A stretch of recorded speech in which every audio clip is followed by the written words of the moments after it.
what's up, Team Lethal fans? We are headed over to Palm Beach Dyno to do some testing with our Bronco Raptor. We've been getting a lot of people keep reaching out to us. When are you guys going to put that JB4 tuning device on there? Well, today's the day. We actually installed the JB4 tuning module on the Bronco Raptor yesterday.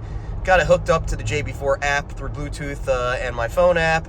And we're headed down there right now. We're going to slap this thing on the dyno, get a couple of baseline pulls, see what it does on a Dynojet, rear wheel horsepower-wise and torque-wise. And then we're going to go through the maps 1 through 5, putting in some octane booster for the higher maps 4 and 5, just for safety. And we'll see what it does. I'm really excited. Everyone else is excited. They're anxious, wanting to know what type of power it's going to make. I mean, we know the Bronco Raptor is rated at 418 horsepower at the engine. So there's going to be some drivetrain loss with those big 37s on here. So I'm not really sure what to expect rear wheel horsepower-wise. I'm definitely thinking we're going to see a nice increase over stock. Joe, any idea on what you think it's going to make? I mean, it'd be cool to see if it makes right around where our original Bronco made. You know, a little bit. What was it like?